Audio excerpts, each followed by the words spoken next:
కానీ వాక్యాన్ని వింటున్నాం. ఎంతవరకు వాక్యం వింటున్నాం అనంటే మందిరంలోనే వాక్యం వింటున్నాం. మందిరం బయటకు వెళ్ళిన తర్వాత వాక్యానికి మనకు ఎలాంటి సంబంధం లేని జీవితంలో మనం జీవిస్తుంటున్నాం. ఇక్కడ మనం చిగురించమని చెబుతూ ఉంటుంటే మందిరంలో మాత్రమే మనం చిగురిస్తుంటున్నాం. బయటకు వెళ్ళిన తర్వాత చిగురించలేని జీవితంలో జీవిస్తుంటున్నాం. అందుకే ఇక్కడ కీర్తన గ్రంథం 1వ అధ్యాయంలో మనం చూసినట్లయితే దుష్టుల ఆలోచన చొప్పున నడవక, పాపల మార్గంలో నిలవక, అపహాస్యకులు కూర్చుండే స్థలంలో మనం ఎక్కడ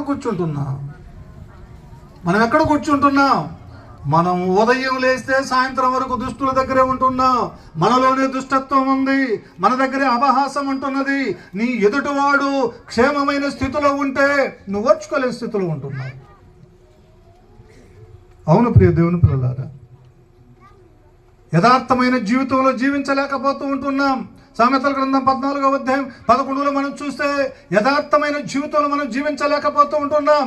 అందుకే ఇక్కడ వాక్యం అంతా ఏం మాట్లాడుతూ ఉంటుందంటే యథార్థంగా ఉండాలి. ఎవరు యథార్థంగా జీవిస్తారు అనంటే వాక్యం ఉన్నవారు యథార్థంగా బ్రతుకుతారు. ప్రియ దేవుని పిల్లలారా, ఇదండి ఫలింపు అంటే. మొట్టమొదటిగా వాక్యం ఉండాలి. రెండవదిగా మన కుటుంబాలు ఫలించాలి. మనము ఫలించాలి అనంటే ఇక్కడ మనం ఏం చేయాలనంటే యథార్థమైన జీవితంలో మనము జీవించాలి. అంత మాత్రమే కాకుండా మనము కష్టపడి పనిచేసే వారిగా ఉండాలి.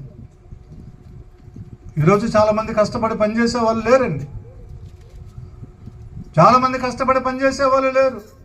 అంతా కూడా అసలు తారుమారైపోయింది. లోక పరిస్థితులే మారిపోయాయి. కాబట్టి ప్రియ దేవుని పిల్లలారా, మనం ఫలించాలనంటే యథార్థమైన జీవితం జీవించాలి. అంత మాత్రమే కాకుండా కష్టపడి పనిచేసేవారిగా ఉండాలి.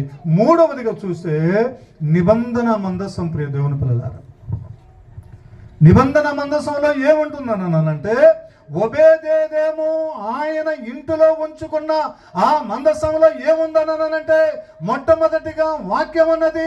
రెండవదిగా చూస్తే చిగురింపు ఉన్నది. మూడవదిగా చూస్తే అక్కడ ఏముంటుందనంటే నిబంధన ఉంది. ప్రియ దేవుని పిల్లలారా, ఈరోజు మన కుటుంబంలో కూడా ఏముండాలనంటే నిబంధన ఉండాలి. నేను తప్ప వేరొక దేవుడు నీకు ఉండకూడదు. ఈరోజు ఏం జరుగుతూ ఉంటుందనంటే ఉదయాన్నే మాత్రం ప్రార్థన చేస్తూ ఉంటున్నారు. ఉదయాన్నే మాత్రం దేవుడు పాటలు పెడతారు. 9 గంటలు అయిపోయేసరికి చరిత్ర మొత్తం మారిపోతుంది. మారిపోవట్లేదా అని చెప్పండి. లేదయ్యా, మేము ఉదయాన్నే ప్రార్థన చేస్తూ ఉంటున్నాం, సాయంత్రం వరకు కూడా ప్రార్థన జీవితంలో జీవిస్తుంటున్నాం అనేవారు చాలా తక్కువ మంది. ప్రియ దేవుని పిల్లలారు, ఈరోజు 9 గంటల వరకు